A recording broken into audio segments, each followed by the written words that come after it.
Hi friends, black educational officer வட்டார கல்வி அதிகாரி இந்த எக்ஸாமுக்கு நான் நிறைய வீடியோஸ் போட்டிருப்பேன். நீங்கள் ப்ளேலிஸ்ட்டில் போய்ட்டு செக் பண்ணிவிட்டு ஒவ்வொரு வீடியோமே வாட்ச் பண்ணுங்கள். கண்டிப்பாக உங்களுடைய ப்ரிப்ரேஷனுக்கு யூஸாக இருக்கும். ஓகேங்களா?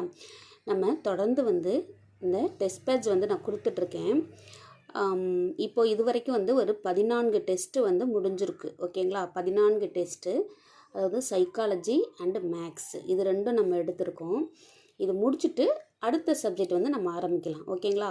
இப்போது இதில் சைக்காலஜியில் 8th யூனிட் நான் கொஸ்டின் எடுத்திருக்கேன். அதேமாதிரி மேக்ஸில் டைம் அண்ட் ஒர்க், இது ரொம்ப இம்பார்ட்டண்டான ஒரு டாபிக் இது மேக்ஸில். ஓகேங்களா? டைம் அண்ட் ஒர்க், அதாவது நேரமும் வேலையும் அப்படின்னு சொல்லிட்டு. ஓகேங்களா? ஸோ இதுலேயும் தான் நான் கொஸ்டின் எடுத்திருக்கேன். இதுக்குண்டான அந்த ஷெடியூல் கூட நான் ஒரு வீடியோவில் கொடுத்துருப்பேன். ஓகேங்களா? ப்ரீவியஸ் இயரில் செக் பண்ணிவிட்டு வாட்ச் பண்ணிக்கோங்க. ஓகே, இதுக்குண்டான சைக்காலஜி கொஸ்டின் என்னென்னு பார்க்கலாம். இப்போது இதில் ஃபஸ்ட் கொஸ்டின் பார்க்கலாம். மனம் செயல்படும் நிலைகள் என்ன அப்படின்னு சொல்லிட்டு. செகண்ட் கொஸ்டின் ஒரு குறிக்கோள், இது ஒரு கோட்டு, ஒரு குறிக்கோள், தேவை, விருப்பம் போன்றவை அடைய முடியாமல் தடுக்கப்படும் போது மனமுறிவு ஏற்படுகிறது. அதாவது ஒரு குறிக்கோள், தேவை, விருப்பம் போன்றவை அடைய முடியாமல் தடுக்கப்படும் போது இந்த மனமுறிவு ஏற்படுகிறது அப்படின்னு சொல்லி யார் கோட் பண்ணியிருக்கா அப்படின்றது தான். ஓகேங்களா? நெக்ஸ்ட் தேர்ட் கொஸ்டின் பார்க்கலாம். ஒரு ஆசையை அல்லது தேவையை தடைப்படுத்தும் போது ஏற்படும் மன வெளிச்சி விரைப்பு நிலைக்கு மனமுறிவு என பெயர் அப்படின்னு சொல்லி யார் கோட் பண்ணா அப்படின்றது தான். ஓகேங்களா? நெக்ஸ்ட் ஃபோர்த் கொஸ்டின், மனமுறிவை மதிப்பிட உதவும் சோதனை செய்தவர் யார் அப்படின்றது தான். ஓகேங்களா? நெக்ஸ்ட் ஃபிஃப்த் கொஸ்டின் பார்க்கலாம். டேஷ் என்பது செயலை செய்ய விடாமல் தடுத்தல் அல்லது ஒரு நிமிஷம், டேஷ் என்பது செயலை செய்ய விடாமல் தடுத்தல், அவ்வளோதான். ஓகேங்களா? நெக்ஸ்ட் சிக்ஸ்த் கொஸ்டின், நேர் எதிர் ஊக்கிகள் பங்கு பெறும் மன போராட்ட வகை என்ன அப்படின்றது தான். செவன்த் கொஸ்டின் இரண்டு எதிர் ஊக்கிகள் சம வலிமையுடன் செயல்படும் நேரங்களில் ஏற்படக்கூடிய மன போராட்ட வகை. ஓகேங்களா? நெக்ஸ்ட் எய்த் கொஸ்டின், தோல்வியை உண்டு பண்ணும் சூழ்நிலையிலிருந்து ஒருவன் விலகி கொள்ளும் முறை டேஷ். நெக்ஸ்ட் துயரமான நினைவுகளை வலுக்கட்டாயமாக தடை செய்தல் டேஷ். அதுக்கு அடுத்தது 10வது கொஸ்டின், குழந்தையின் நெறிப்பிரல் நடத்தையின் தெளிவான தோற்றம் டேஷ் வயதில்தான் தெரியுமாமாம்.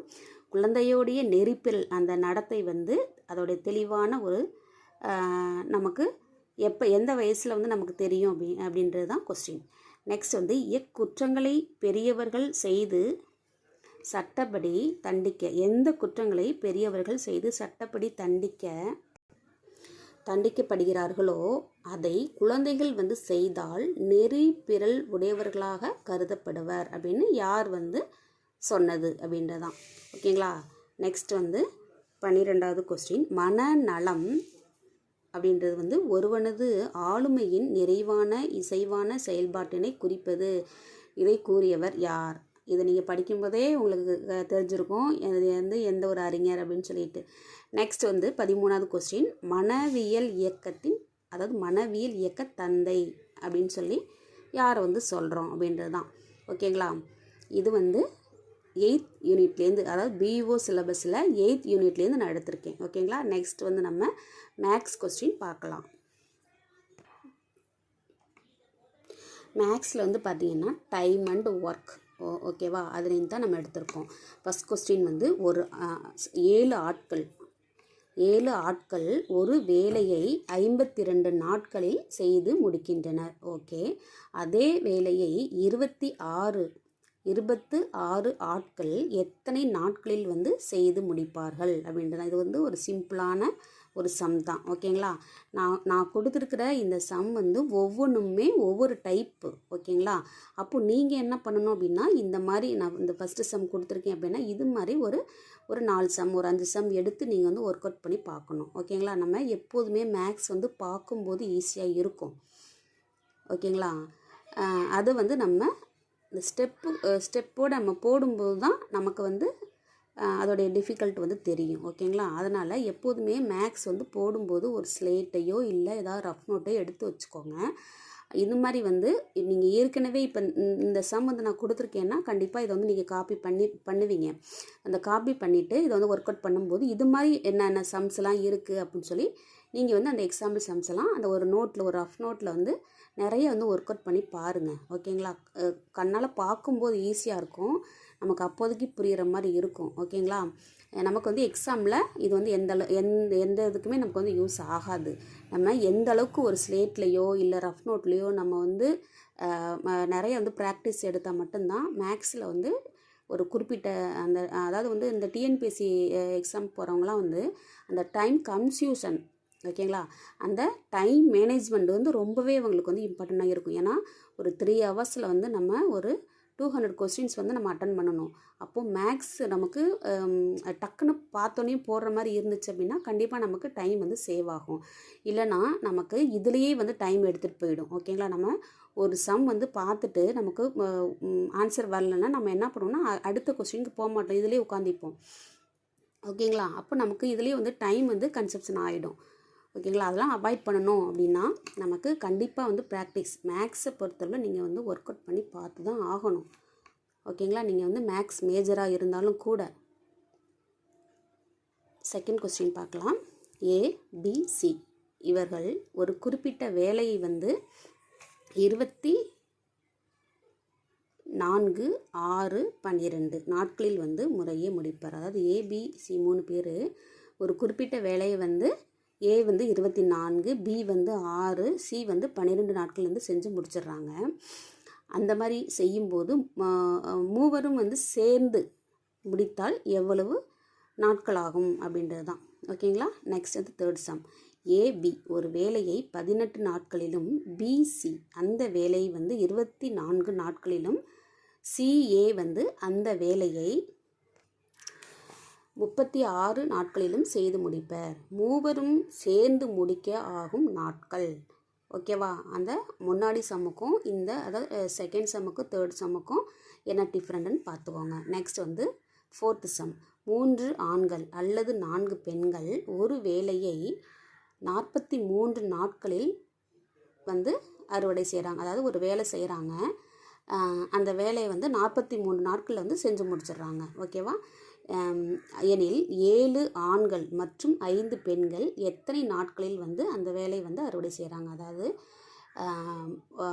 இது வந்து எப்படி போடணும் அப்படின்னா 3 ஆண்கள் அப்படின்றது எதுக்கு வந்து ஈக்குவல் அப்படின்னா 4 பெண்களுக்கு வந்து ஈக்குவலாக ஒர்க் பண்ணுறாங்க.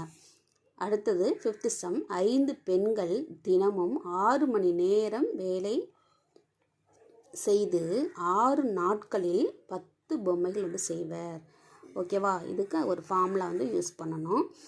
எனில் 12 பெண்கள் தினமும் 8 மணி நேரம் வேலை செய்தால் எத்தனை நாட்களில் 16 பொம்மைகளை செய்வர். ஓகேங்களா? அப்போது 1, 2, 3, 4 அப்போ 4 மெஷர்மெண்ட் 4 அளவுகள் நமக்கு கிடைக்கிது. அப்போ நமக்கு அதுக்கேற்ற மாதிரியான ஃபார்முலா தான் நம்ம யூஸ் பண்ணணும். நெக்ஸ்ட் வந்து 6வது சம். ராதா என்பவர் 5இல் 3 பங்கு வேலையை 56 நாட்களில் முடிப்பார். ஓகே, அதே வேலையை வந்து 3ல் 2 பங்கு வந்து கோகிலா 20 நாட்களில் முடிப்பார். ஓகே, அப்போது தனித்தனியாக வேலை செய்கிறாங்க. ஓகேங்களா? அவங்களுடைய ஸ்கில் இது. இருவரும் சேர்ந்து வேலை செய்தால் எவ்வளவு நாட்களில் அவங்க வந்து அந்த ஒர்க்கை வந்து முடிப்பாங்க அப்படின்றது தான். நெக்ஸ்ட் வந்து 7th சம். பி மற்றும் கியூ ஒரு வேலையை முடிக்க முறையே 25 மற்றும் 30 நாட்களாகும். இருவரும் சேர்ந்து 5 நாட்கள் வேலை செய்த பின், அதாவது பியும் கியூவும் வந்து ஒரு வேலையை பி வந்து 25 நாட்கள்லையும் கியூ வந்து 30 நாட்கள்லையும் வந்து முடிப்பாங்க. ஓகே, அப்போது இருவரும் வந்து சேர்ந்து ஒர்க் பண்ணுறாங்க 5 நாட்கள். ஃபஸ்ட்டு வந்து ஸ்டார்டிங்கில் 2 பேரும் வந்து சேர்ந்து வந்து வேலை செய்கிறாங்க. 5 நாட்கள் வேலை செய்த பின் பி வந்து நின்று விடுகிறார். இந்த பி அப்படின்றவர் வந்து நின்றுறாரு. அப்போது மீதி வந்து ஒர்க்கை யார் முடிப்பா அப்படின்னா Q தான் முடிப்பார். இப்போ மீதி வேலையை வந்து Q முடிக்கும் நாட்கள் வந்து எவ்வளோன்னு நம்ம கண்டுபிடிக்கணும். நெக்ஸ்ட் வந்து 8th சம். ராமு ஒரு வேலையை 21 நாட்களில் வந்து செய்வார். ஓகே. கோபி என்பவர் ராமுவை விட 40% அதிக திறமையானவர் எனில் இந்த வேலையை கோபி முடிக்க தேவையான நாட்கள். இதெல்லாம் சும்மா சாதாரண சம் தான். ஓகேங்களா. இது வந்து என்னென்னா இவங்களை விட இவங்களுக்கு வந்து ஸ்கில் வந்து அதிகம், எத்தனை % அப்படின்னு சொல்லிட்டு. ஓகேங்களா.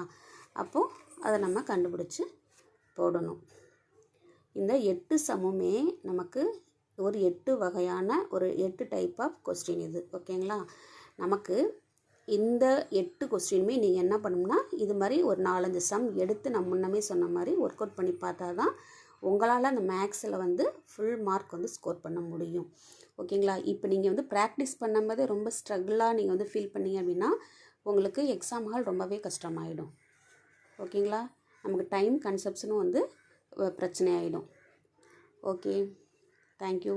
அடுத்த வீடியோவில் நம்ம வந்து இந்த 15வது டெஸ்ட்டுக்கு உண்டான ஆன்சர் அண்டு மேக்ஸுக்கு உண்டான எக்ஸ்ப்ளனேஷனில் பார்க்கலாம்.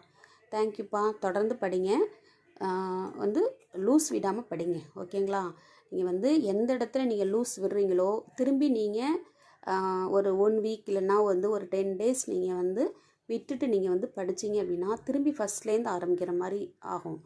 நம்மளுடைய பிரெயின் வந்து ஒரு கண்டினியூட்டியோடு இருக்கும்போது கொஞ்சம் கேப் விடக்கூடாது. ஓகேங்களா. அப்போது அந்த பிரெயினை வந்து திரும்பி நம்ம ஃபஸ்ட்லேருந்து கொண்டு வர மாதிரி ஆகிடும். ஸோ அதனால தான் கண்டினியூட்டி அண்டு கன்சிஸ்டன்சி வந்து ரொம்பவே இம்பார்ட்டன்ட். தேங்க்யூ.